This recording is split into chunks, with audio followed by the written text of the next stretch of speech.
Hello नमस्कार जय हिंद प्यारे साथियों, मैं करण जहान स्वागत करता हूं आपके अपने पहले यूट्यूब चैनल फ्यूचर फौजी पर। तो आज के इस वीडियो में हम देखेंगे हमारे जो एयरफोर्स नेवी आईसीजी के लिए हमारे एयरफोर्स और नेवी के जो एसएसआर और एक्स ग्रुप के अंदर जो मोस्ट इम्पोर्टेंट हमारे एग्ज़ाम के अंदर फिजिक्स है, जितना इम्पोर्टेंट फिजिक्स में मोस्ट है उसके हम आज टॉपिक वाइज की हमारी जो आज की क्लास नंबर 4 है। आज इस क्लास के अंदर हम न्यूटन्स लॉ ऑफ मोशन यानी कि न्यूटन की गति के नियम की चर्चा करेंगे आज की इस वीडियो के अंदर।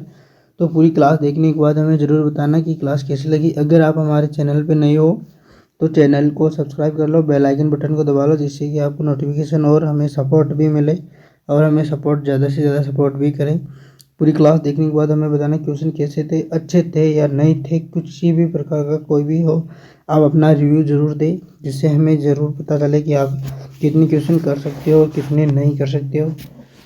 जैसे कि आज की क्लास में आप देख रहे हो न्यूटन ऑफ लॉ, तो इस क्लास में हम मोस्ट इम्पोर्टेंटली जितने भी हमारे जो एमसीक्यू पीवाईक्यू हो सकते हैं वो लेके आया हूँ। उनकी मोस्ट इम्पोर्टेंट क्वेश्चन है, ज़्यादातर नहीं है क्वेश्चन। आज हमारी इस क्लास में हम 16 क्वेश्चन रखेंगे। तो आज इस क्लास को हम शुरू करते हैं। तो आज की इस क्लास का हमारा जो सबसे पहला प्रश्न है वह क्या है,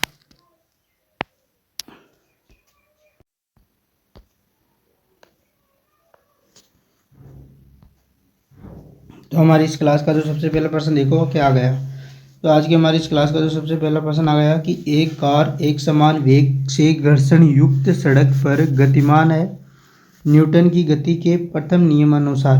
हमने कल क्या किया, 3 क्लासें देखो, हमने कल 3 क्लासों को कंप्लीट कर लिया है। आज की हमारी 4th नंबर की क्लास है। जैसे मैंने कहा कि मैं एक दिन के अंदर 2 भी 3 भी क्लासें अपलोड कर सकता हूँ, एक भी कर सकता हूँ, एक भी नहीं हो सकती, क्योंकि क्लासें बनाने के अंदर टाइम लगता है। तो क्लास बनाने के अंदर क्या लगता है, टाइम लगता है। तो इसके लिए हम भी कोशिश करते रहेंगे। तो हमारा यह सबसे पहला क्वेश्चन हम यहाँ लिखेंगे। क्वेश्चन नंबर 1 क्या है कि एक कार एक समान वेग से घर्षण युक्त सड़क पर गतिमान है, न्यूटन की गति के प्रथम के नियमानुसार। क्या सही है इसके अंदर, जो एक कार एक समान वेग से घर्षण युक्त सड़क पर गतिमान है, न्यूटन की गति के जो प्रथम नियमानुसार है उसके अनुसार क्या है उसके अनुसार। कार को इंजन द्वारा कोई बल नहीं दिया जा रहा है, कार को इंजन द्वारा अवश्य ही बल दिया जा रहा है, कार में त्वरण उत्पन्न हो रहा है, कार की गतिज ऊर्जा में वृद्धि हो रही है। तो इसका हमारा जो राइट आंसर होगा वह क्या होगा, तो हमारे इस क्वेश्चन का जो राइट आंसर होगा वह होगा ऑप्शन नंबर बी। क्या होगा, ऑप्शन नंबर बी होगा। वो कैसे होगा, कार को इंजन द्वारा अवश्य ही बल दिया जा रहा है। हाँ, बल तो दिया जाएगा तभी तो जो कार है वह गति करेगी। कार को इंजन द्वारा कोई बल नहीं दिया जाता, बिना बल के गति नहीं करेगी। त्वरण उत्पन्न हो रहा है, नहीं, तो किसने कहा त्वरण उत्पन्न हो रहा है, बल दिया जा रहा है उस पर, तो जब वो गति करेगी। त्वरण का मतलब क्या होता है जो आपको मालूम है, और गतिज ऊर्जा में वृद्धि हो रही है, हाँ ये भी है। लेकिन क्वेश्चन के अनुसार देखो, कार को इंजन द्वारा अवश्य ही बल दिया जा रहा है। अवश्य ही मतलब कि घर्षण के जो विरुद्ध होगा, घर्षण युक्त सड़क है, पहले बात तो ये देखो। तो इसमें गतिज ऊर्जा में कहाँ वृद्धि होगी, घटती है, ज़्यादा से घर्षण होने पर घटती है। और जो त्वरण नहीं उत्पन्न होता है वहाँ मंदन होता है। क्या होता है, मंदन होता है। तो हमारे यहाँ पर घर्षण के विरुद्ध कार्य करने के लिए बल की आवश्यकता होती है। किसकी होती है, तो हमें घर्षण के विरुद्ध अगर हम काम करेंगे तो हमें क्या करना पड़ेगा, बल की आवश्यकता होती है। किसकी, तो घर्षण के विरुद्ध कार्य करने के लिए बल की आवश्यकता होती है, यानी कि ऑप्शन बी हमारा यहाँ पे राइट आंसर होगा। अब है हमारा अगला क्वेश्चन, क्वेश्चन नंबर 2 क्या है, क्वेश्चन नंबर 2 देखते हैं। क्वेश्चन नंबर 2 क्या कहता है, क्वेश्चन नंबर 2 ये कहता है कि एक व्यक्ति किसी गतिशील ट्रेन में इंजन की दिशा में मुख किए बैठा है, वह एक सिक्का ऊपर उछालता है जो कि व्यक्ति के पीछे जाकर गिरता है, तब सत्य कथन क्या है। यानी ये ऐसे क्वेश्चन एयरफोर्स के अंदर, नेवी के अंदर पूछे जाते हैं। ये मोस्टली क्वेश्चन होते हैं, ऐसे क्वेश्चन पूछे जाते हैं ज़्यादातर। तो इंग्लिश वालों की यहाँ पे इंग्लिश में लिखा है वो पढ़ लेना। एक व्यक्ति किसी गतिशील, एक व्यक्ति किसी गतिशील यानी कि कोई ये ट्रेन जा रही है उसकी दिशा के अंदर क्या कर रहा है, ट्रेन के इंजन की दिशा में मुख करके बैठा है। वह एक सिक्का ऊपर उछालता है जो कि व्यक्ति के पीछे जाकर गिरता है, यानी कि जब वो एक सिक्का भी ऊपर उछालता है तो वो सिक्का उसके पीछे जाकर गिरता है। तो इसका मतलब क्या है? ट्रेन आगे की ओर गतिशील है तथा उसकी चाल बढ़ रही है। ट्रेन आगे की ओर गतिशील है तथा इसकी चाल घट रही है। ट्रेन आगे की ओर नियत चाल से गति कर रही है, या फिर ट्रेन पीछे की ओर नियत चाल से गति कर रही है। तो इसका राइट आंसर क्या होगा क्वेश्चन नंबर 2 का? क्वेश्चन नंबर 2 का हमारे यहाँ पे राइट आंसर क्या होगा, आप ज़रूर बताइए। अपने कमेंट बॉक्स में भी इसका क्वेश्चन देते जाओ, अगर हम लाइव ले या न ले, लेकिन आप कमेंट बॉक्स में भी इसका बताते जाओ, जिससे कि हमें क्या मतलब हमें पता चलता रहे कि आप लोग भी अभी एक्टिव होकर भी ऐसे अपने आप में भी एक्टिव हो सकते हो। आप क्वेश्चन का राइट आंसर देते जाओ कमेंट बॉक्स में, मैं देख लूँगा बाद के अंदर। तो हमारे क्वेश्चन नंबर 2 का यहाँ पे जो राइट आंसर होगा वह क्या होगा? तो वह ऑप्शन नंबर हमारा हो गया क्या? जब व्यक्ति ट्रेन की मतलब इस दिशा में जा रहा है, ट्रेन भी इस दिशा में जा रही है और इसका इंजन भी इसी दिशा में है, जब वह इसकी दिशा के अंदर ही जा रहा है तो उसकी क्या ट्रेन आगे की ओर गतिशील है? हाँ, ट्रेन आगे की ओर गतिशील है। और इसकी चाल भी बढ़ रही है? हाँ, चाल भी बढ़ रही है। इसका मतलब हमारा ऑप्शन नंबर ए सही है। अब ये क्या कह रहा है ऑप्शन बी, कि ट्रेन तो आगे की ओर गतिशील है लेकिन चाल घट रही है। चाल कैसी घट रही? गतिशील है तो चाल तो बढ़ेगी, यानी कि ऑप्शन नंबर बी तो यहाँ पे रॉन्ग होगा। ऑप्शन सी, ट्रेन आगे की ओर नियत है। किसने कहा? वह गतिशील है। नियत होने का मतलब एक ही चाल से, कोई विश्वास नहीं है ट्रेन का, वह ज़्यादा भी हो सकती है कम भी हो सकती है, मतलब आगे की ओर चलती है वह ट्रेन, यानी कि यह ऑप्शन नंबर सी भी गलत होगा। और चाल से गति, नियत चाल से गति नहीं कर रही, आगे की ओर तो है ही है लेकिन चाल नियत नहीं है, उसकी चाल क्या कर रही है? बढ़ रही है। क्या? इसकी ट्रेन की। ट्रेन पीछे की ओर, ट्रेन पीछे कैसे चल सकती है? तो हमारा ऑप्शन डी गलत है। जो हमारा ऑप्शन नंबर ए यहाँ पे एकदम सटीक राइट आंसर होगा क्वेश्चन नंबर 2 का। किसका? क्वेश्चन नंबर 2 का हमारा ऑप्शन नंबर ए एकदम सटीक होगा। क्या है कि रेलगाड़ी का वेग बढ़ रहा है, वरना क्या होगा? अन्यथा यह धीमा सीधा मनुष्य के हाथ में गिरता है। क्या? सिक्का। अगर न जो वेग नहीं बढ़ता तो क्या होता? तो वो सिक्का है तो उसके हाथ के अंदर आता सीधा, उसके पीछे नहीं गिरता। अब देखते हैं हमारा क्वेश्चन नंबर 3। क्वेश्चन नंबर 3 क्या कहता है? थीटा कोण पर चिकने नत समतल पर रखा एक पिंड एक इस प्रकार फिसल सकता है, यह नत समतल लिफ्ट के फर्श पर स्थित है। यदि लिफ्ट ए त्वरण से नीचे आ रही है तो नत समतल के सापेक्ष पिंड का जो त्वरण होगा वह क्या होगा? जब कोई पिंड नीचे की ओर या गतिशील करता है तो उसके लिए जो सूत्र होता है वो बराबर होता है, क्या होता है? तो त्वरण निकालना है, तो त्वरण के लिए हम क्या निकालेंगे? तो ए बराबर, हम जानते हैं ए बराबर जी माइनस ए को साइन थीटा, जी बराबर ए माइनस साइन थीटा, यह होता है। हम त्वरण के अंदर जानते हैं समतल त्वरण के अंदर हमें को ऐसा एक सूत्र आता है, वो सूत्र हमको देखना पड़ता है। और अब ये क्या कह रहा है? यदि लिफ्ट किसी त्वरण से नीचे आ रही है तो उसके लिए तो ये हो गया। और हम जानते क्या है कि ए बराबर क्या होता है? यदि क्या हो? नियत हो, नियत हो तो उसके लिए ए जी साइन थीटा क्या होता है? जी साइन थीटा, ए नहीं होता, जी साइन थीटा होता है। जब ये नीचे की ओर आती है तो ऐसे होगा, और जब ऊपर जाती है तो ऐसे होगा। त्वरण नीचे जाती है तो ए बराबर जी माइनस ए साइन थीटा, और अगर ऊपर जाती है तो ए बराबर जी प्लस ए साइन थीटा। अब हमें क्या बोल रहा है कि ए त्वरण से नीचे आ रही है, इसका मतलब क्या है कि उसके साथ क्या हो रहा है? मंदन। मंदन होने का मतलब माइनस ए, तो हमारे पास यहाँ पे माइनस ए हो रहा है। क्या हो रहा है? तो हमारे पास यहाँ पे हो रहा है माइनस ए। तो माइनस ए होने का मतलब है कि यहाँ पे हम करा देते हैं सॉल्व।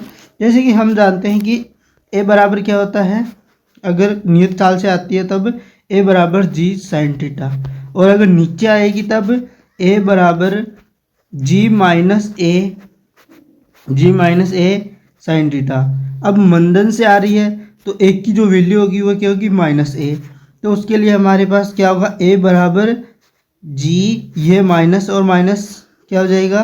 प्लस ए साइन थीटा। तो ऐसा हमारा यहाँ पे राइट आंसर कौन सा है?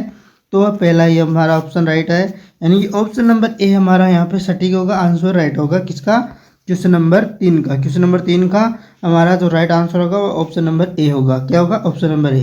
अब चलते हैं हमारा अगला क्वेश्चन, क्वेश्चन नंबर 4।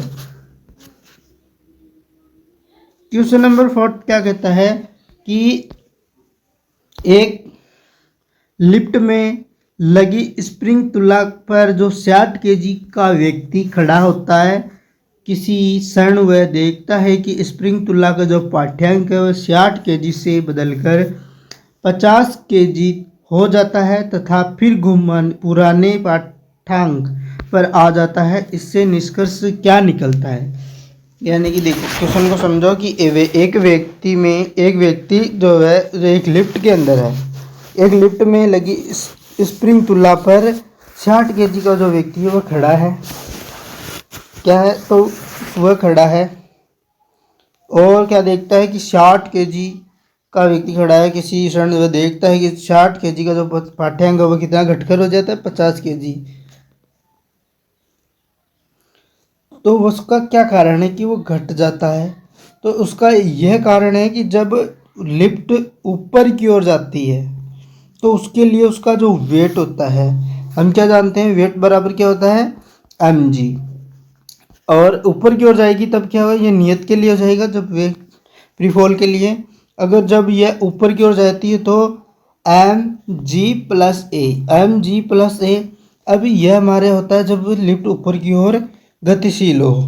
अब हम देखते हैं क्या कि व्यक्ति जिसका 60 केजी क्या है उसका वजन है, तो वो घटकर कितना हो रखा है? 50 केजी हो जाता है, मतलब बदल रहा है और पुराने पाठ्यांक पर आ जाता है, वापिस अपने पुराने पाठ्यांक पर आ जाएगा। इसका मतलब क्या होगा कि जो लिफ्ट है वह ऊपर की ओर तो जा रही है, ऊपर जाएगी तब ही घटेगा, नीचे से तो घटेगा नहीं। तो ऊपर जा रही है तो यह बात तो ठीक है, यानी कि लिफ्ट ऊपर की ओर अचर गति में नहीं, अचर में होगी तो ये होगा। अगर लिफ्ट नीचे की ओर अचर गति में नहीं, ऑप्शन नंबर बी भी नहीं होगा। ऑप्शन नंबर सी, ऊपर की ओर गति तो कर रही है लेकिन अचानक रुक जाती है, हाँ यह हो सकता है, यह है। और ऑप्शन नंबर डी नहीं होगा क्योंकि नीचे आ रही है तो माइनस के अंदर, और माइनस के अंदर माइनस कोई संख्या घट रही है तो वो माइनस में ही जाएगी। तो हमारा ऑप्शन नंबर सी हमारा यहाँ पे राइट आंसर होगा। किसका? तो क्वेश्चन नंबर 4 का। क्वेश्चन नंबर 4 का हमारा यहाँ पे ऑप्शन नंबर सी एकदम सटीक होगा।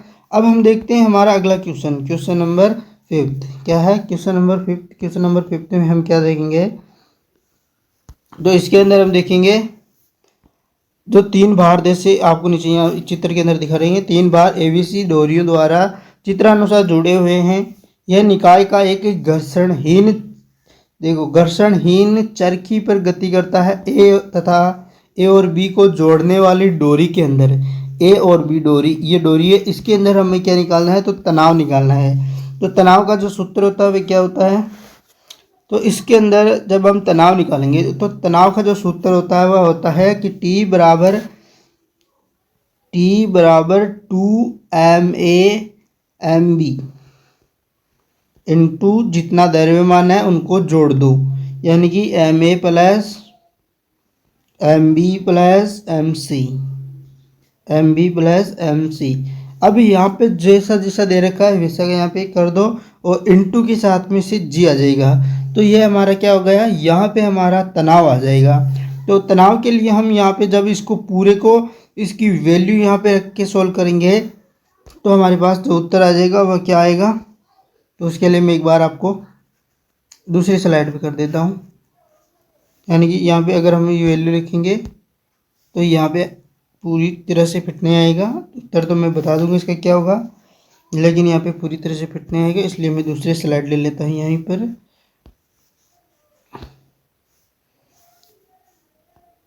तो ये ले ली हमने नई स्लाइड। तो नई स्लाइड लेने से हम यहाँ पे लिख लेंगे इस सूत्र को। इस सूत्र को ऐसे लिखेंगे कैसे? T बराबर क्या लिखेंगे? T बराबर 2ma/mb, अरे यार, T बराबर 2ma/mb upon ma plus mb plus mc। तो ये हमारा सूत्र आ गया। अभी सूत्र के अंदर जैसे जैसे वैल्यू दे रखी है उनकी वैल्यू हम लिखेंगे। जैसे हमारे पास जो त्वरण है, जो हमारे पास जो क्या रहेगा? द्रव्यमान है, उसमें क्या रहेगा? जो ये दोनों का जो द्रव्यमान है किसका?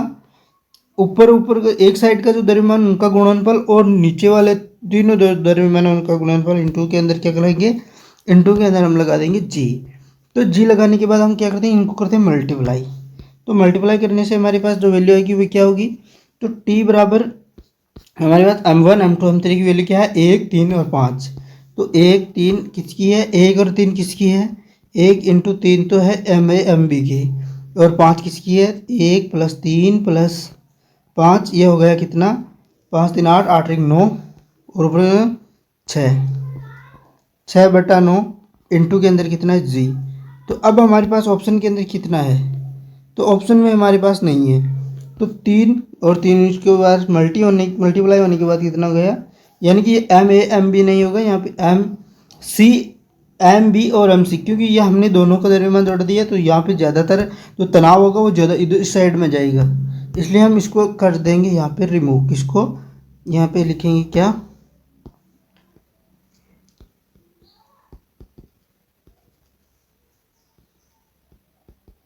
सेकेंड ये होगा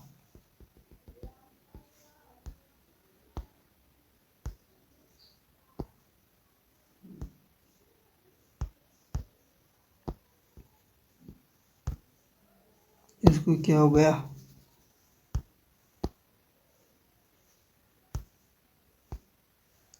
चलो यहाँ पे क्या कर दो, बी कर लो, यहाँ पे सी कर लो, सीधा ही क्या कर लो, सी कर लो, क्योंकि यहाँ पे बी ऑप्शन में दे रखा है, तो हम यहाँ पे सीधा सी कर लेते हैं, ये सी कर लिया, वरना हमारे ऐसे आंसर क्या है कंफ्यूज कर देगा। तो यहाँ पे कर देंगे हम यहाँ पे ऑप्शन नंबर, अगर ये हटता है तो ठीक है, हट गया।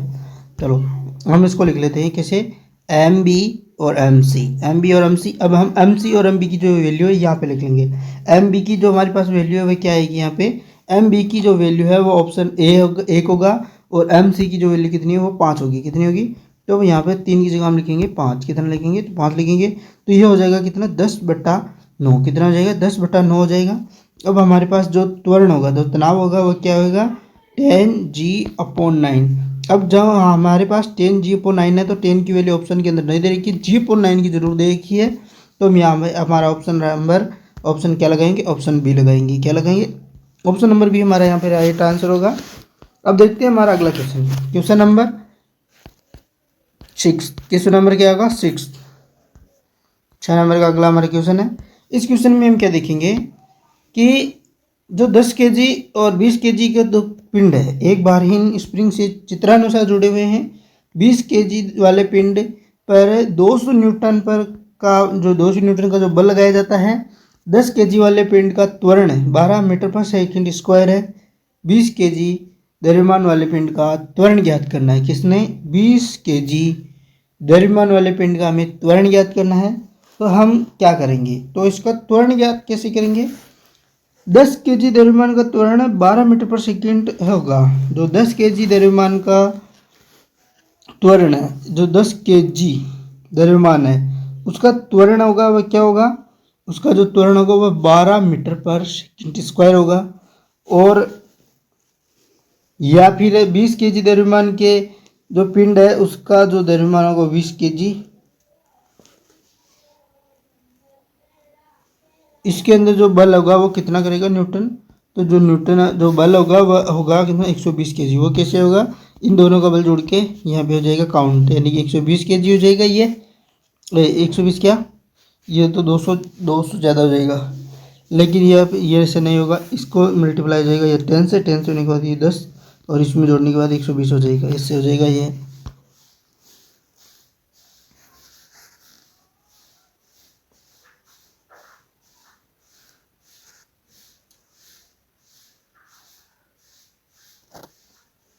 अब हम देखते हैं कि जो 20 kg पर आगे की ओर जो परिणामी बल लगता है वह क्या होगा।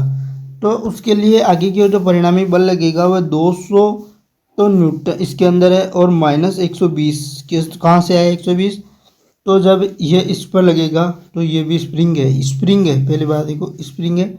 स्प्रिंग के लिए हम क्या जानते हैं, तो F बराबर K-X, F बराबर K-X, तो ये क्या है, नियतांक है, और x की हमें क्या दे रखी है, वैल्यू नहीं दे रखी है, यानी कि यहाँ पे दूरी है, और न्यूटन हमें दे रखा है 200। कितना दे रखा है, 200 हमें दे रखा है। तो हम यहाँ पे जो x है हमारे पास वो इन दोनों का kg का अंतर ले लेंगे। यहाँ पे 10 क्या 2 आ जाएगा, 2 मान लो, और फिर कैंसिल करने के बाद ये वैल्यू आ जाएगी। कुल मिला के ये क्वेश्चन हमारे को नहीं आ रहा है, तो इसको हम यहाँ पे अगर सॉल्व भी करेंगे तो हम इसको कुछ अलग ही तरीके से करेंगे। तो इसको सॉल्व भी कैसे करते हैं, तो इसको सॉल्व करने के लिए हमारे पास जो यहाँ से हम जब 200 में से 120 को घटाएंगे तो आएगा हमारा कितना 80, और 80 से हम किसको भाग देंगे, तो जो हमारे पास 20 केजी जो द्रव्यमान है इसका हमें केजी द्रव्यमान वाले पिंड का यानी इसका अगर हमको क्या करना है त्वरण निकालना है, तो इसका हम लगाएंगे इसके अंदर भाग, और भाग लगाने के बाद हमारे पास आता है 4 मीटर पर सेकेंड स्क्वायर। 0 से 0 से 4 आ गया ना, तो ये हमारा ऑप्शन नंबर बी होगा यहाँ पे राइट आंसर क्वेश्चन नंबर 6 का। किसका? अब आप सोचते होंगे कि 200 कहाँ से आया, 120 कैसे माइनस होया, तो उसके लिए भी बताता हूँ कि देखो 10 केजी द्रव्यमान का जो त्वरण है, जो 10 केजी के द्रव्यमान का जो त्वरण होगा वह क्या होगा, वह 12 मीटर पर सेकेंड स्क्वायर होगा। 10 केजी जो द्रव्यमान है कौन सा वाला, तो यहाँ पे 10 केजी वाला कौन सा, एक ही तो है ये वाला, ये केजी वाला। इसके लिए हमारी क्या आना चाहिए, त्वरण। जो त्वरण है F बराबर क्या होता है, F बराबर एम ए होता है। अब हम यहाँ पे आते हैं त्वरण। अब यह है स्प्रिंग के लिए, स्प्रिंग के लिए जो हमारा द्रव्यमान कितना, यहाँ जो न्यूटन है न्यूटन दोनों पर लगेगा 200। अब और यहाँ से जो ए आ जाएगा वो कितना आ जाएगा, ये हो गया 10, हो गया 10, कैंसर कैंसर, तो यहाँ पे त्वरण बच गया कितना 20। अब ये तो कह रहा है 20 केजी द्रव्यमान के पिंड पर जो बल है पहले 100 लगता है, मतलब कुल मिला के दोनों पर 100 लगता है, फिर उसके अंदर जो 20 केजी जो न्यूटन है, जो 20 न्यूटन है वो ज़्यादा और लगता है, तो उससे लगने के कारण जो फिर हम टोटल मान लेते हैं कि 100 होता है। अगर ऐसा भी नहीं आ रहा है तो अब बताता हूँ एक और तरीके से, कैसे कि एफ बराबर हम जानते हैं, एफ बराबर एम जी जानते हैं ना, जानते हैं या नहीं जानते, तो यहाँ से हम क्या करेंगे, तो एम जी की वैल्यू कितनी 10, और हमें द्रव्यमान कितना दे रखा है, द्रव्यमान कितना है हमारे पास 10 इंटू करेंगे तो न्यूटन कितना रहेगा 200 दे दिया। अब यहाँ से हमें क्या निकालना है, एफ बराबर एम ए होता है, तो एम जी हो गया, तो यहाँ पे एम की वैल्यू द्रव्यमान कितना है 20 केजी, तो देखो 200 इक्वल टू हो गया बराबर हो गया। तो यहाँ पे हमको क्या पता चल गया कि जो अगर हम यहाँ पे इसकी जो वैल्यू है 200 में से हमको इसको निकालने के लिए एक का हो जाएगा, इसको हम त्वरण जी की जगह ए ही मानेंगे, अगर हम इसको ए मानेंगे और हमारे पास जो क्या होगा ए बराबर म्यू एम जी हो जाएगा तो 100 हो जाएगा यहाँ पे, फिर यहाँ पे ए बराबर 100 हो जाएगा, और 100 के अंदर जब हम 20 केजी जो द्रव्यमान है वो ऐड करेंगे तो उसके लिए जो फिर हम उसका क्या निकालेंगे, बल निकल आ जाएगा। एफ बराबर एम ए बल ही होता है, न्यूटन होता है, तो वो ऐसे निकल जाएगा। तो हमारे पास कुल मिला के ऑप्शन नंबर हमने कर दिया बी। अगर वो क्वेश्चन समझ में नहीं आया तो छोड़ दो, कोई ज़रूरत नहीं है इस क्वेश्चन को, हम कल कर लेंगे या फिर कभी बता दूंगा।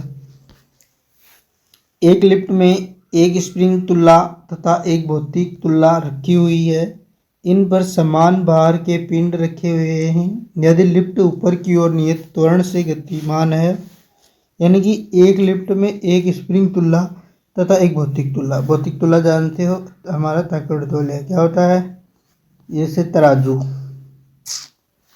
ये कैसे ऐसे अंदर एक तो भौतिक तुल्ला और एक स्प्रिंग तुल्ला, स्प्रिंग तुल्ला जिसके अंदर नीचे स्प्रिंग लगी होती है, सीधे बने पर वहाँ पे मान अंकित होते हैं। तो और किसी के अंदर स्प्रिंग तुल्ला लिफ्ट के अंदर रखे हैं, इन पर समान भार के पिंड रखे गए हैं। यदि लिफ्ट ऊपर की ओर नियत है, त्वरण से गतिमान है। अब देखो त्वरण क्या कांस्टेंट है, तो वेट बराबर क्या होगा एम जी होगा, वेट बराबर क्या होगा एम जी होगा। स्प्रिंग तुल्ला का पाठ्यांक बढ़ जाएगा, भौतिक तुल्ला असंतुलित। कभी देखा है कि आपने यहाँ पे 2 केजी रख दिया और यहाँ पे भी 2 केजी रखते हैं, तब 2 केजी का मान ज़्यादा निकल जाता, नहीं, दोनों का मान क्या होता है बराबर ही आता है।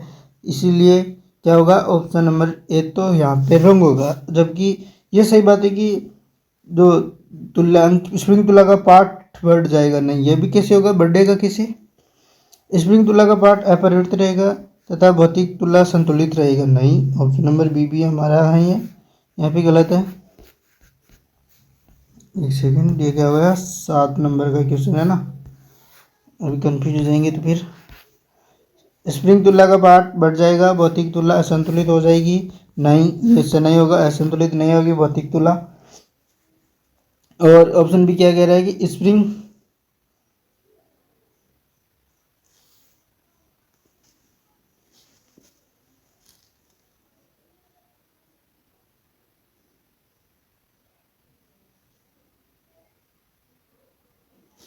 क्या कह रहा है कि स्प्रिंग अपरिवर्तित रहता है, स्प्रिंग तुलना का पाठ्यांक अपरिवर्तित रहेगा तथा भौतिक तुलना असंतुलित रहेगी। तो स्प्रिंग तुलना का पार्ट घट जाएगा तथा भौतिक तुलना संतुलित रहेगी। संतुलित तो रहेगी लेकिन घटेगा नहीं, किसका? स्प्रिंग तुलना का।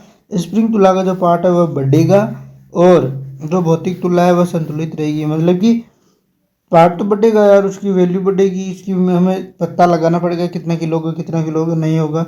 लेकिन हम भौतिक तुलना के अंदर से दोनों तरफ तोलते हैं, यानी कि 2 kg यहाँ पे 2 kg यहाँ पे, तो ये संतुलित ही तो होता है। क्या होता है? संतुलित होता है। इसलिए हमारा ऑप्शन नंबर क्या होगा? क्वेश्चन नंबर 7 का ऑप्शन नंबर डी हमारा यहाँ पे राइट आंसर होगा। अब आ गया देखो वापिस चित्र वाला क्वेश्चन। चित्र में दिखाए गए अनुसार स्प्रिंग तुला पर 2 kg के दरमियान जो भार सामान लटकाए गए हैं, स्प्रिंग तुला का जो पाठ्यांक होगा वह क्या होगा? 0, 2 kg, 4 kg, 0 तथा 2 kg के बीच में। तो हमारे इस क्वेश्चन का जो राइट आंसर क्या होगा? क्वेश्चन नंबर 8 है हमारा, क्वेश्चन नंबर 8 है। क्वेश्चन नंबर 8 का यहाँ पे जो राइट आंसर होगा वह क्या होगा? तो इसका हम यहाँ पे निकालेंगे राइट आंसर। तो राइट आंसर क्या होगा कि 2 kg का जो द्रव्यमान है वह स्प्रिंग तुला के लिए आधार का कार्य करेगा। कौन सा? जो 2 kg, यानी कि इस स्प्रिंग के दोनों साइड में जब ये स्प्रिंग दोनों साइड लटकाए हुए हैं तो ये आधार का काम करके और स्प्रिंग खींची जाएगी और दोनों के दोनों क्या जाएंगे? नीचे लटक जाएंगे और ये आधार का भी काम कर रहे हैं। कौन सा? तो बाएं वाला, ये वाला, ये इसका क्या करेगा? आधार का काम करेगा, क्योंकि ये यहाँ से बंधा है और ये इसको खींचने के बाद ये नीचे जाएगा। तो अब हम देखते हैं तुला का जो पाठ्यांक है वह कितना रहेगा? तो वह 2 kg ही रहेगा, कुछ नहीं बदलेगा। तो हमारा इसका जो राइट आंसर ऑप्शन बी हमने लगा दिया। अब हमारा अगला क्वेश्चन नंबर 9 है। क्वेश्चन नंबर 9 क्या कहता है कि 0.5 kg द्रव्यमान की फुटबॉल को एक खिलाड़ी किक मारकर उसे 10 मीटर पर सेकंड के वेग से गतिशील कर देता है। यदि फुटबॉल व पैर संपर्क काल 150 सेकंड है तो फुटबॉल पर लगे बल का मान क्या होगा? अब देखो यह हो गया प्रणोद बल का, पूछ लेगा किसका? तो हमारे पास बल है, संवेग है, मतलब कुल मिला ही है हमारे पास पूछेगा बल। F बराबर हम क्या जानते हैं? यहाँ पे हम इसका यूज नहीं करेंगे, F बराबर ma। इसका भी यूज होगा तो ma को इसमें बदल दिया जाएगा v/t के अंदर। तो हम इसको बदल देंगे F बराबर mv/t। यहाँ पे जो v के अंदर क्या होगा? परिवर्तन होगा। कह रहा है ना कि 0.5 kg द्रव्यमान की फुटबॉल को एक खिलाड़ी के किक मारकर उसे 10 मीटर पर सेकंड के वेग से गतिशील कर देता है। यदि फुटबॉल वह पैर, यानी कि शुरुआत के अंदर हमारे पास वेग होगा वह 0 होगा और जब वह मारता है तो 10 kg होगा, यानी कि v2 माइनस v1। इसके अंदर हमारे पास डेल v का मतलब क्या होता है? v2 माइनस v1, इसका डिफरेंस अंतर आ जाएगा। तो हमारे पास जो न्यूटन है, जो एफ है यानी बल है, ये क्या होगा? 0.5 kg हमें द्रव्यमान दे रखा है और v2 v1, यानी कि v2 क्या है हमारे पास? 10 है, बाद वाला वेग और शुरुआत वाला वेग कितना है? 0 है। और टाइमिंग क्या देगा? 1/50, 150। जब हम इसको सोल्व करेंगे तो यह होगा, क्या होगा? तो इसको हम सोल्व करेंगे तो ये 0.5 है, तो यहाँ पे 0 का मतलब कोई मतलब नहीं है, तो ये पॉइंट नीचे 10 आएगा, 10 से 10 कैंसिल हो जाएगा और ये जब ये संख्या ऊपर चली जाएगी तो ये 50 × 25 यानी कि ये 250 न्यूटन हो जाएगा।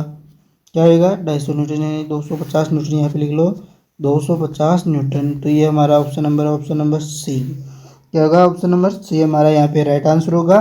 किसका? क्वेश्चन नंबर 9 का ऑप्शन नंबर सी एकदम सटीक राइट आंसर होगा। अब हम देखते हैं हमारा अगला क्वेश्चन नंबर 10। क्या देखते हैं? क्वेश्चन नंबर 10 के अंदर हमें क्या दे रखा है कि जेट यान का जो इंजन उससे ऊपर उठाने के लिए 10 की पावर 5 न्यूटन प्रणोद बल की प्रदान करता है। कोई भी जेट वायुयान है, मान लो ये कोई जेट वायुयान है, इसको ऊपर उठाने के लिए जो बल F न्यूटन है वो कितना 10⁵ न्यूटन का प्रणोद बल आरोपित करता है, प्रदान करता है, जिससे उसका जो वेग है वह 10 सेकंड के अंदर, जो टाइमिंग है 10 सेकंड के अंदर 1 किलोमीटर/सेकंड यानी कि हो जाता है। तो जेट का द्रव्यमान हमें पूछ रखा है, तो हम जानते क्या है, हम जानते हैं कि वायुयान के लिए m/u/T।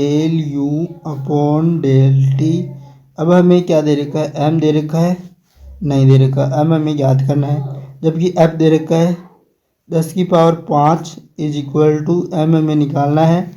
तो m निकालने के लिए हम क्या करेंगे, तो m निकालने के लिए हमें जो टाइमिंग है, जो हमें क्या डेल यू की वैल्यू हमारे पास कितनी है, तो 1 किलोमीटर, 1 मीटर में कितना होता है हमारे पास, न्यूटन पर मीटर आता है, तो हमारे मीटर में निकालना है। तो 1 किलोमीटर में कितना होता है, 1000 मीटर, यानी कि इसको लिखेंगे 10⁵ मीटर, और पर सेकंड की सेकंड की ना 10, तो 10 ऊपर जाएगा तो ये कितना हो जाएगा, तो ऊपर जाने के बाद ये हो जाएगा 10⁻⁻1, और ये दोनों कटा के कितने हो जाएंगे, तो ये हो जाएंगे 10⁻2, और इंटू के अंदर द्रव्यमान है, हमें द्रव्यमान ज्ञात करना है। तो m को इधर ज्ञात करेंगे, तो इसको 10⁵ इंटू 10⁻3, जब इन दोनों यानी कि 10⁻2 हो जाएगा, जब इन दोनों को सोल्व करेंगे 10⁵ में से 2 गया तो कितना बचेगा 10⁻3 kg, हमारे पास kg आ जाएगा kg के अंदर, और ये हमारा क्या गया आंसर। तो 10⁻3 वाला कौन सा है, तो ऑप्शन नंबर बी। क्या होगा, ऑप्शन नंबर बी हमारा यहाँ पे एकदम सटीक राइट आंसर होगा क्वेश्चन नंबर 10 का क्या होगा 10⁻3 kg। अब हम देखते हैं हमारा अगला जो क्वेश्चन है वह क्या होगा। अगला हमारा जो क्वेश्चन है वह है क्वेश्चन नंबर 11। क्वेश्चन नंबर 11 के अंदर हमें क्या दे रखा है कि विश्राम में स्थित 5 ग्राम द्रव्यमान की वस्तु 3 सेकंड के लिए 50 डाइन का बल आरोपित किया जाता है, तो आवेग क्या होगा। अब हमें आवेग पूछा है, जिसको आवेग का सूत्र आता है वह तो इसे सल्टा देगा, कर देगा। तो 5 ग्राम में दे रखा है, सेकंड में दे रखा है, तो डाइन यानी न्यूटन पर सेकंड में निकलाया जा रहा है, तो डाइन को किस में किया जा रहा है, न्यूटन में चेंज किया जा रहा है। तो भाई करते हैं, देखते हैं कैसे होगा। तो हम जानते हैं पहले बात क्या, आवेग का हमें सूत्र तो मालूम है, क्या होता है, इम्पल्सिव होता है is equal to force into time. तो हमें 50 डाइन दे रखा, 1 सेकंड देखेंगे, इसको पहले ऐसे करते थे सोल्व, और फिर एफ बराबर क्या हो गया इंटू टी आ गया, 5 ग्राम द्रव्यमान की वस्तु 19। अगर हम इसको ऐसे सोल्व करेंगे तो 5 त्रिक 15 हो तो गया, इंटू 10⁻, कुछ नहीं, अभी रुको, अभी ये आ गया हमारे किसके अंदर, तो ये आ गया हमारे इसके अंदर डाइन इंटू सेकेंड में आ गया ना, तो डाइन इंटू सेकेंड में आया है। तो अब हम इसको सोल्व करेंगे किस में, हम इसको बदलेंगे न्यूटन में। किसको में बदलेंगे, तो इसको हम न्यूटन में बदलेंगे। तो न्यूटन में कैसे बदलेंगे तो वो भी बताता हूँ। 150 न्यूटन डाइन इंटू सेकेंड। अब 1 न्यूटन यानी क्या होता है, 1 न्यूटन होता है 10⁵5 डाइन, 10⁵5 डाइन होता है। तो हम डाइन की जगह क्या लिख सकते हैं, तो डाइन की जगह हम लिख सकते हैं 150 इंटू 10⁻, क्या लिख सकते हैं 5, 10⁻⁻5 न्यूटन इंटू सेकेंड। अब हमारे पास और क्या चाहिए, ऑप्शन में ऐसा नहीं है, हेरा फेरी कर रखा है, तो इससे ये कैंसिल हो जाएगा, तो ये बच गया -4। अब हम इसको यहाँ पे पॉइंट लगा के इसको 10 नीचे लिखेंगे, तब यहाँ पे ऊपर हो जाएगा 10 की पावर क्या हो जाएगा, तो यह हो जाएगा 1.5 इंटू 10⁻⁻3 न्यूटन इंटू सेकेंड। तो ये आ गया हमारा ऑप्शन नंबर कौन सा है, इसके अंदर है, नहीं है। ऑप्शन नंबर बी के अंदर भी नहीं है, ऑप्शन सी के अंदर है, ऑप्शन डी के अंदर नहीं है, यानी कि ऑप्शन नंबर सी हमारा एकदम यहाँ पे राइट होगा। क्या आपको समझ में आया, समझ में आया तो ठीक है, नहीं आया तो इसको वापस एक बार बे करके देख लेना। तो हमारा क्वेश्चन नंबर 10 हो गया, 11 हो गया। अब हमारा क्वेश्चन नंबर है 12। क्वेश्चन नंबर 12 है वह क्या बोलता है कि दो भार W1 तथा W2 हमें दे रखा है भार ना कि द्रव्यमान। पहले तो ये देख लेना, दो भार W1 W2 भारहीन डोरी के दोनों सिरों पर बंधे हैं तो घर्षण रहित चरखी से होकर जा रही है। यदि चरखी समान त्वरण G से ऊपर की ओर, यानी कि G कांस्टेंट है, ऊपर की ओर, इन कांस्टेंट नहीं है, समान त्वरण ऊपर की ओर जा रही है, तो डोरी के अंदर हमें तनाव देखना है। तो हम तनाव के बारे में क्या जानते हैं? तो हम जानते हैं तनाव के बारे में क्या, कि तनाव हमने पीछे बताया था कि F बराबर क्या होता है? F बराबर होता है M1 M2 upon M1 plus M2, यानी कि दो द्रव्यमानों का गुणनफल अपॉन दोनों द्रव्यमानों का योगफल और इंटू के अंदर G। अब ये क्या कर रहा है? ऊपर जा रही है। जब ऊपर जाएगी तो G के अंदर जो त्वरण होगा वह क्या होगा? वह जुड़ जाएगा। और जब ये त्वरण को हम यहाँ पे G यानी कि एक की वैल्यू अगर हम यहाँ पे G लेंगे तो हमारे पास जो त्वरण होगा वह क्या होगा? 4G। क्या होगा? क्योंकि ये G और G क्या आ जाएगा? 2G, और ये 2G आगे आके मल्टीप्लाई होगा 4G M1 M2 upon M1 plus M2 into G। जब हम M1 M2 की जगह वेट लिख देंगे, क्योंकि वेट बराबर mg होता है, तो हम यहाँ पे सीधा लिख लेंगे वेट। तो इसकी W लगा देंगे, W यानी कि कुल मिला के हमारे 4 M1 M2 upon M1 M2 M1 plus M2 into G, यानी कि M1 की जगह M1 M2 की जगह W1 W2 लिखेंगे तो ऑप्शन नंबर कौन सा होगा? ऑप्शन नंबर ए ही हमारा यहाँ पे राइट आंसर हो गया। बी नहीं, सी भी नहीं, डी भी नहीं, यानी कि ऑप्शन नंबर ए हमारा सही एकदम सटीक राइट आंसर होगा। मेरे कहने का मतलब यह है कि जब हमने यहाँ तक तो ये लिख लिया, हम जानते हैं द्रव्यमान के हिसाब से तो W बराबर mg क्या होता है? वेट द्रव्यमान समानुपात में होता है। तो भार और द्रव्यमान दोनों क्या होते हैं? समानुपात में होते हैं। तो यहाँ पे हम M1 की जगह या M1 M2 M की जगह क्या लिख सकते हैं? W1 W2 लिख सकते हैं। इस तरह हमारा ऑप्शन नंबर ए यहाँ पे राइट आंसर होगा। अब देखते हैं हमारा अगला क्वेश्चन। क्वेश्चन संख्या कौन सी है हमारी? ये हो गई 12, ये हो गई क्वेश्चन संख्या 12। अब हमारे अगले क्वेश्चन संख्या 13। अब 3 क्वेश्चन और है, ज़्यादा टेंशन नहीं लेने का, तो हम जल्दी से कर देते हैं 3 क्वेश्चन को। द्रव्यमान M कैपिटल M व स्मॉल m के पिंड एक भारहीन डोरी द्वारा बंधे हुए हैं तथा एक बल F द्वारा घर्षण रहित तल पर खींचे जाते हैं। डोरी में तनाव होगा, मतलब इस डोरी के अंदर पूछ रहा है तनाव क्या होगा। तो इस डोरी के अंदर जो तनाव होगा वो क्या होगा? आप बताओगे कि F M upon F M plus capital M F upon M plus M, या एफ एम अपॉन एम, या F M small M plus capital M होगा। तो इनमें कौन सा राइट आंसर होगा? तो इसको हम सोल्व कैसे करेंगे? हम क्या जानते हैं कि जो तनाव है, हर बार तनाव एक का यूज नहीं करते, हम तनाव को M बराबर ए भी लिखते हैं। अगर एक की वैल्यू हम यहाँ पे क्या लिख लें? जो द्रव्यमान होगा, जो फोर्स होगा, जो बल होगा, वह इन दोनों के योगफल, यानी इस पे भी लगेगा, इस पे भी लगेगा।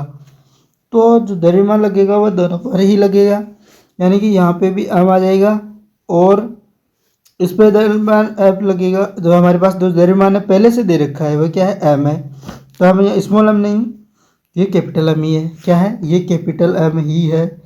यहाँ पे आप इसको स्मॉल m मत मान लेना, ये कैपिटल M है, क्योंकि ये पे मैं लिखता हूँ स्मॉल m नहीं, ये कैपिटल M आ गया। और F एक को कैसे लिखते हैं हम? F बाई F बराबर M ए होता है, तो F बाई M होता है। तो हम एक को ऐसे जब लिखते हैं तो ऐसे डिनोट करते हैं, लेकिन इसके अंदर जो द्रव्यमान है वो M और M, यानी कि दोनों पर बल लगेगा। तो बल लगेगा तो दोनों का जो योग होगा, योग ही क्या होगा? तनाव। तो ये हमारा तनाव आ गया। ऐसे हम इस क्वेश्चन को डिराइव करके भी लिख सकते हैं। तो capital M upon small m plus capital M, ये हमारा ऑप्शन नंबर 1 के अंदर ही है। तो हमारी क्वेश्चन नंबर 13 का जो राइट आंसर होगा वह ऑप्शन नंबर ए होगा। क्या होगा? तो ऑप्शन नंबर ए हमारा यहाँ पे राइट आंसर होगा। अब देखते हैं हमारा अगला question, question number 14। Question number 14। अब क्या कह रहा है, इसलिए तो मैंने नहीं बताया कि स्मॉल एम्पर कैपिटल एम्पर है, ऐसे नहीं बताया कि मैंने, क्योंकि देखो अगला हमारा क्वेश्चन भी आ गया कि स्मॉल एम के लिए, यह आ गया कैपिटल एम के लिए और ये आ गया स्मॉल एम का, तो त्वरण होगा वो क्या होगा। अब देखो इसके अंदर जो स्मॉल एम यानी कि ये, जब इस एम के लिए जब बल एफ यहाँ लग रहा है, जब यहाँ पर बल लग रहा है और यहाँ पे क्या होगा एम है, तो हम क्या सूत्र लगाए, टी बराबर एम ए, क्या लगाए, टी बराबर एम ए। अब यहाँ पे हमने लगा दिया टी बराबर एम ए, तो अब यहाँ पे जो बल लग रहा है वो किस तरह लग रहा है कि उसके विपरीत लग रहा है। जो फोर्स है और जो त्वरण है इनका अंतर ही किसके बराबर होगा, नहीं बल्कि एफ एम बराबर एफ ए माइनस टी। अब मैं बताता हूँ, जैसे किसी नहीं आएगा आपको घर्षण वाले सूत्र से याद होगा कि F A minus F M बराबर ए, यानी कि यहाँ पे क्या हो जाएगा, एफ टोटल बल आ जाएगा। अब इसके लिए आपको क्या करना पड़ेगा, जो हमारे पास यहाँ किसके लिए काटना है, हमें हमको काटना है स्मॉल एम पर, स्मॉल एम के लिए काटना है, निकालना है। तो स्मॉल एम पर जो बल होगा वह क्या होगा, तो टी लगेगा, क्या लगेगा, टी, यहाँ पे इसको बल लगेगा, एफ बल लगेगा। और इस एफ को क्या लिख सकते हैं हम, एम ए, और इज इक्वल टू हमें निकालना क्या है, तो हमें निकालना है एम। तो एफ के लिए जो बल लगेगा वो एफ माइनस टी, ये इसका बल लगेगा। और इस पर हमें निकालना है सिर्फ त्वरण, तो त्वरण निकालने के लिए F minus T upon M, ये इस पर त्वरण आ जाएगा। इसका ऑप्शन स्मॉल एम पर, स्मॉल एम पर हमें त्वरण निकालना है, तो स्मॉल एम पर त्वरण ऐसे आ गया। तो ये कौन सा ऑप्शन में, तो ऑप्शन नंबर बी में हमारा यहाँ पे राइट आंसर होगा किसका, क्वेश्चन नंबर 14। क्वेश्चन नंबर 14 का हमारा यहाँ पे राइट आंसर क्या होगा, ऑप्शन नंबर बी होगा। अब देखते हैं हमारा अगला क्वेश्चन, क्वेश्चन नंबर 15। ये तो बहुत आसान होगा, इजी होगा, आप कर सकते हो। इसके अंदर क्या आपको समझ में नहीं आया या आ गया, अगर ठीक है, नहीं आया तो भी ठीक है, क्योंकि क्वेश्चन ही ऐसा है। अब यार इसमें समझाने क्या है, देखो जो बल है वह स्मॉल एम पर भी लगेगा, इस पर भी लगेगा, हमें निकालना है त्वरण। तो जो तनाव निकालना है, इस क्वेश्चन के में हमें तनाव निकालना है, तो तनाव निकालने के लिए हमारे पास दोनों का जो बल लगा दोनों पर लगेगा, तो दोनों का योग होके अपॉन में आ जाएगा। तो अब यहाँ पे त्वरण आ जाएगा इसका, यानी जो टेंशन आ जाएगा वो ये आ जाएगा हमारा क्या, त्वरण, त्वरण आ जाएगा दोनों का योग अपॉन एम, एफ अपॉन दोनों का योगफल। अब सिर्फ हमें क्या पूछ रहा है, सिर्फ और सिर्फ इसका पूछ रहा है, किसका, स्मॉल एम का। तो हम किसके अंदर घर्षण वाले सूत्र के अंदर जानते हैं, एफ एम माइनस रिएक्शन यानी कि क्रिया प्रतिक्रिया, जैसे हमने जो बल पढ़ा है उस पर आर, यानी कि इस क्रिया प्रतिक्रिया बल के हम जानते हैं ना, वो उसी तरह से कर लो यहाँ पे इसको कर देते हैं, कैसे, इसको यहाँ पे ऐसे कर देते हैं, कैसे, जैसे कि हमारे पास लग तो रहा है बल एफ, एक तो लग रहा है विपरीत और एक उसके विपरीत, यानी कि अब हमारे पास जो एक इस साइड से और एक पीछे दोनों बल लगते हैं, तो एक बल तो हो जाएगा हमारा एफ और एक क्या होगा आर। आर के लिए हम यहाँ क्या मान रहे हैं, तो घर्षण, जब कोई वस्तु क्रिया प्रतिक्रिया बल के न्यूटन के नियम तीसरे नियम से हो जाएगा ना, तो यहाँ पे आर की जगह हमारे पास टी दे रखा है, तो हम यहाँ पे टी लिखेंगे। अब हमारा अगला क्वेश्चन नंबर 15, निम्नलिखित में से कौन सा बल संपर्क बल नहीं है, श्यान बल, वायु प्रतिरोध बल, घर्षण बल, उत्थापन बल, उत्पादन बल, चुंबकीय बल। तो क्या बोल रहा है, संपर्क बल नहीं है। अगर मैं पूछ लेता क्या, चलो नहीं पूछूंगा, निम्नलिखित में से कौन सा संपर्क बल नहीं, जो संपर्क में आने से बल नहीं लगाता, क्या कौन सा संपर्क बल नहीं है, तो वह है क्या नहीं है, तो वो ऑप्शन नंबर डी यानी ई, चुंबकीय बल संपर्क बल नहीं है, बाकी सभी संपर्क बल है जिन पे संपर्क आने पर क्या लगता है, बल। चुंबक के अंदर भी लगता है लेकिन चुंबकीय संपर्क बल नहीं है कुल मिला के। आज का हमारा लास्ट क्वेश्चन, क्वेश्चन नंबर 16, दो निर्देश तंत्र के मध्य सापेक्षिक रूप से नियत क्या होता है, द्रव्यमान द्रव्यमान का संरक्षण, आकाशीय अंतराल या वेग। तो क्या होता है, दो निर्देश तंत्र के मध्य सापेक्षिक रूप से नियत, तो वह होगा वेग। वह भी मैं बताऊंगा कि सापेक्षिक का जो सिद्धांत है दो अभिग्रहित आधारित है, दो चीज़ों पर आधार करता है, मानता है, आधारित होता है। कैसे? जैसे कि जड़त्वीय निर्देश तंत्रों में जो भौतिकीय सभी नियम समान होने चाहिए। क्या होने चाहिए? जड़त्वीय निर्देश तंत्र में, तब जाके वे क्या होगा, कांस्टेंट होगा। तो निर्देश तंत्र में दो निर्देश तंत्र के मध्य आपेक्षिक रूप से नियत क्या होता है, तो वेग होता है। उसकी जो शर्त है वो दो शर्तें होती है। पहली शर्त क्या है कि जड़त्वीय निर्देश तंत्रों में, निर्देश तंत्रों के जो भौतिकी ये सभी नियम, भौतिकी के सभी नियम समान होने चाहिए। जड़त्वीय निर्देश तंत्रों में पहला तो ये हो गया, और दूसरा है कि जड़त्वीय निर्देश तंत्रों में प्रकाश की निर्वात में क्या होना चाहिए, प्रकाश की जो निर्वात में चाल का मान समान होता है।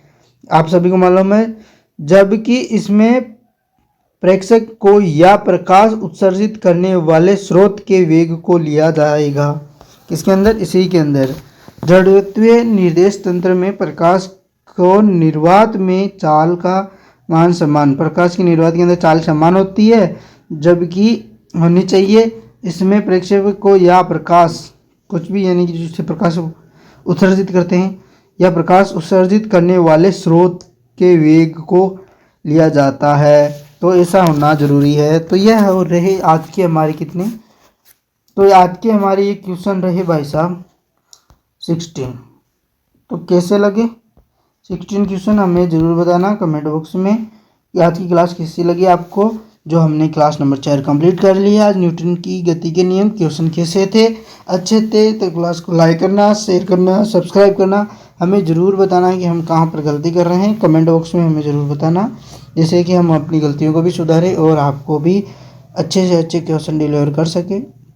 तो हमने 3 क्लास कंप्लीट कर ली है पहले, और आज हमारी 4थी क्लास कंप्लीट हो गई। अब हम कल करेंगे क्लास नंबर 5, जो हमारे लिए बहुत ही मोस्ट इंपॉर्टेंट है। ये टॉपिक वाइज प्रैक्टिस है, मोस्टली इंपॉर्टेंट क्वेश्चन है। अगर ऐसे क्वेश्चन कर दिए तो मान लो पक्का एग्जाम पास, एग्जाम में आप कहीं भी नहीं अटकोगे।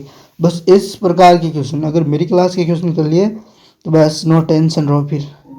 तो हम आज की इस क्लास को यहीं तक रखते हैं, हमारी क्लास यहीं तक। Thank you. जय हिंद, जय भारत।